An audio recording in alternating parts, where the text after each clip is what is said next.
उद्या निकाल जो आहे तो तुम्ही देणार आहात, पण त्याआधीच आपण जर पाहिलं तर उद्धव ठाकरे यांनी तुमच्यावरती गंभीर आरोप केले आहे की तुम्ही मुख्यमंत्र्यांना भेटलात कसे? जर तुम्ही न्यायाधीशाच्या भूमिकेत आहात तर मग त्यांना तुम्ही भेटलात कसे? सर्वप्रथम असे आरोप केवळ निर्णय प्रक्रियेवरती दबाव टाकण्यासाठी हेतुपुरस्पर आरोप केले जात आहे, हे मी यापूर्वीही सांगितलं आहे आणि आत्ताही हेच माझं स्पष्ट मत आहे असं मी सांगू इच्छितो। सन्मान्य मुख्यमंत्र्यांना अध्यक्ष हे कोणत्या कारणास्तव भेटू शकतात, काय काय कामं असतात ह्याची संपूर्ण कल्पना माजी मुख्यमंत्र्यांना असायला हवी असं माझं मत आहे। आणि तरीही जर का ते असे आरोप करत असतील तर त्याच्या पाठचा हेतू काय आहे हे मला वाटतं स्पष्ट होतं। सन्मान्य विधानसभा अध्यक्ष ज्या वेळेला अपात्रतेच्या याचिका निकालीत काढीत असतात त्यावेळेला त्यांना इतर कामं करू नयेत असा कुठेही आदेश नाहीये। विधानसभा अध्यक्ष म्हणून विधिमंडळाच्या बोर्डाची कामं असतात, त्यात मुख्यमंत्री पण सदस्य असतात।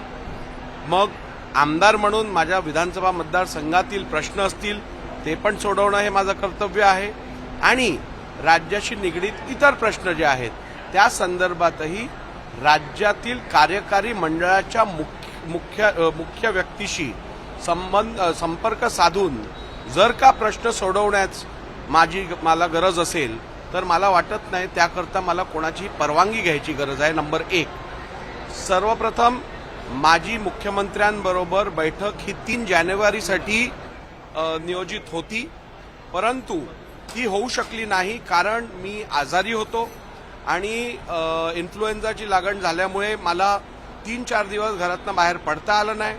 तब्येत सावरल्यानंतर रविवारी मी मतदारसंघातले काही महत्त्वाचे प्रश्न तसंच विधिमंडळ बोर्डातील काही प्रश्नासंदर्भात मुख्यमंत्र्यांबरोबर तातडीची चर्चा करणं अत्यंत आवश्यक असल्यामुळे मी त्यांची भेट घेतली आणि त्या भेटीत कुलाबा नरमन पॉइंट कनेक्टरचा विषय जो आहे त्यात MMRDA कडनं होणारी दिरंगाई आणि त्यात स्थानिकांचा जो विरोध आहे त्याकरता तो ओव्हरहेड ब्रिज न करता अंडर वॉटर टनलिंग करण्यासंदर्भातला प्रस्ताव मी त्यांच्याकडे जो मांडला आहे त्या संदर्भात चर्चा करायची होती।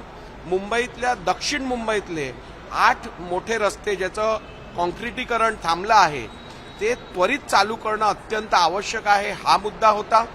दक्षिण मुंबईतील 6 लोकेशनचं ब्युटिफिकेशन माझ्या मतदारसंघातील नरिमन पॉइंट, माझ्या मतदारसंघातील रिगल सर्कल, ऑर्नामेंट सर्कल ह्यांचं डेव्हलपमेंट होणं प्रलंबित होतं, त्या संदर्भातली चर्चा होती आणि विधिमंडळातील कंत्राट कर्मचारी जे आहेत त्यांची परमनंट नियुक्ती करणं आणि जी 132 पदं रिक्त आहेत त्या संदर्भातही लवकरात लवकर बोर्डाने निर्णय घेणं या संदर्भात चर्चा प्रलंबित होती। ती पूर्ण करण्यासाठी मी मुख्यमंत्र्यांना भेटलो, परंतु जी लोक स्वतः माजी मुख्यमंत्री झाली आहेत ज्यांना विधिमंडळ अध्यक्षांच्या कार्याची माहिती असावी, विधानसभा अध्यक्षांच्या कार्याची माहिती असावी, त्यांनीच जर का असे बिनबुडाचे आरोप केले तर त्याचा हेतू काय आहे हे आपल्या सर्वांना स्पष्ट समजलं असेल।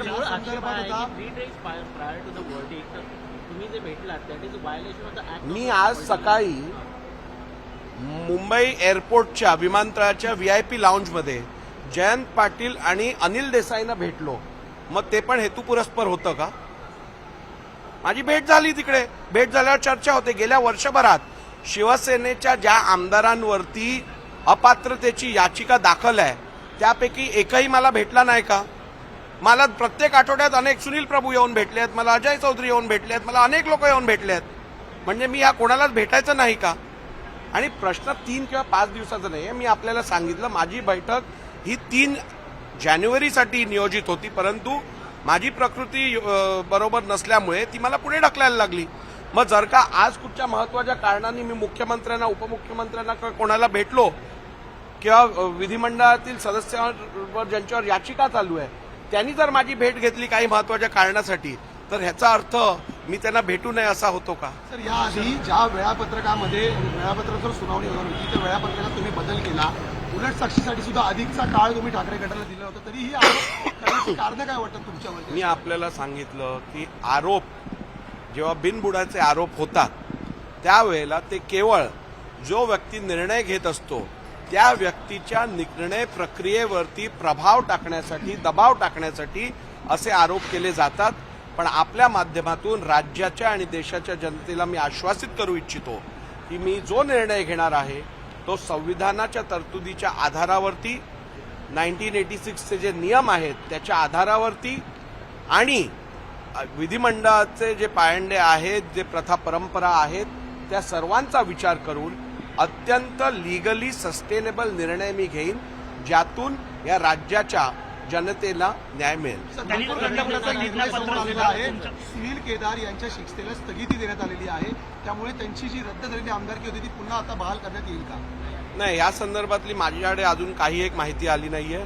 ती माहिती प्राप्त झाल्यानंतर त्याचा संपूर्ण अभ्यास करून मी निर्णय घेईन. सर, जी भेट झाली ती भेट कुठेतरी संशयास्पद आहे, म्हणून ठाकरे गटाने सर्वोच्च न्यायालयामध्ये एक प्रतिज्ञापत्र जे आहे या सगळ्या प्रकरणावर. मग माझी सकाळची भेट जी झाली ती संशयास्पद वाटत नाही का आपल्याला? त्यांनी प्रतिज्ञापत्र दाखल केले सर्वोच्च न्यायालयात. कोर्टात जायचा अधिकार प्रत्येकाला आहे, पण मला तरी आजपर्यंत असं झालं नव्हतं कोर्टात गेले आणि दुसऱ्या तासाला सर्व्हिस झाली. म्हणजे सर्व्हिस करून कोर्टात जाऊन काय दबाव पडणार नाहीये माझ्यावर. माझी बाजू ही अत्यंत मी जे कार्य करत आहे ते अत्यंत कायदेशीररित्या योग्य आहे. कुठेही कायद्याच्या तरतुदींची मोडतोड झालेली नाहीये आणि निश्चितपणे माझा निर्णय हा कायद्याला धरूनच असेल. निकाल लागेल का आणि कोणत्या वेळी लागेल, कशा प्रकारे निकाल स्वरूप असेल? निकाल हा निश्चितपणे आपण दिलेला वेळ मर्यादेतच घेऊ. संध्याकाळी 4 वाजता की दुपारी 12 वाजता?